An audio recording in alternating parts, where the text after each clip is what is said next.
اس پر بات کرنے کے لیے جو مہمان ہمارے ساتھ موجود ہیں تعارف کراتے ہیں گفتگو کا باقاعدہ آغاز کرتے ہیں. اسٹوڈیوز میں مجھے سینئر صحافی و تجزیہ کار احمد صغیر صاحب جوائن کریں. سر خوش آمدید کہنا چاہیں گے اور میں آپ سے گفتگو کا آغاز بھی کروں گی.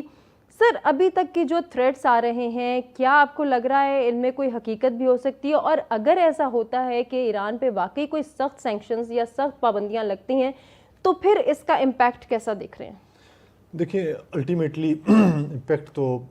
پوری دنیا پہ پہلے بھی بہت زیادہ آ رہا ہے, اور الٹیمیٹلی اگر یہ پابندیاں جس طرح سے کہا جا رہا ہے کہ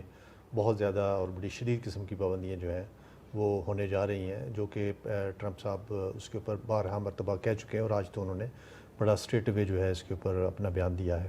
اور اس کو کہا یہی جا رہا ہے کہ یہ اکنامک ڈی ڈے کا نام دیا ہے اس کو, کہ اس کے اندر بہت زیادہ جو ہے مسائل ایران کو آ سکتے ہیں. دیکھیں تقریباً روزانہ 20 ملین بیرل آئل گزرتا ہے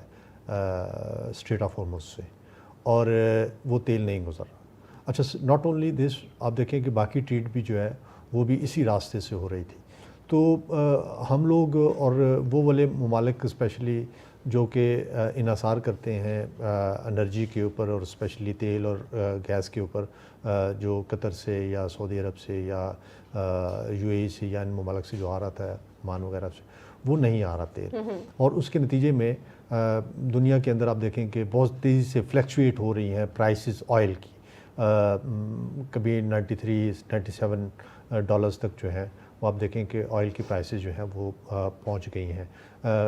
جب کہا جاتا ہے کہ جی معاملات جو ہے سینکشنز نہیں ہو رہی ہیں, معاملات کسی بہتری کی طرف جا رہے ہیں, تو ساتھ ہی آئل کی پرائسز نیچے آ جاتی ہیں. اور تیل ایک ایسی چیز ہے جو جڑا ہوا ہے آپ کی ساری کی ساری اکنامی, جتنی بھی اکانومی ہے, جو بھی اکنامک ایکٹیویٹی ہے اس کے ساتھ براہ راست اس کا جو ہے وہ اثر پڑتا ہے. صرف ہم پہ نہیں, وہ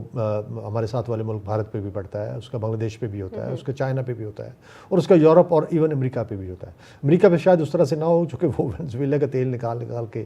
بیچ رہے ہیں اس وقت, ان کو اس طرح سے اس کا شاید اثرات وہاں پہ نہیں آ رہے, لیکن ہم پہ بہت زیادہ آ رہے ہیں. اور کسی حد تک یہ ساری کہانی بھی اسی لیے آپ دیکھیں بہت ساری باتیں ہم اس کو بٹوین دا لائن ہی کہہ سکتے ہیں, لیکن یہ بات درست ہے, آپ کی بات میں وزن ہے کہ کہیں کہیں لگتا ہے کہ شاید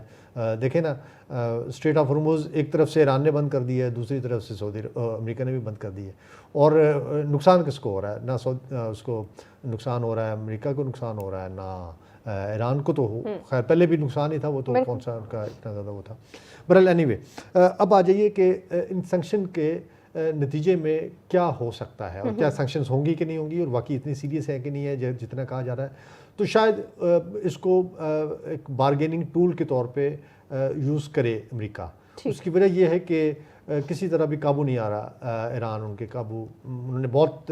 کبھی یہاں سے پکڑتے ہیں کبھی ادھر سے پکڑتے ہیں, لیکن وہ نکل جاتا ہے ان کے ہاتھ سے, اور اس کو پکڑنے کے لیے ضروری ہے کہ کسی طرح سے اس کے اوپر ایک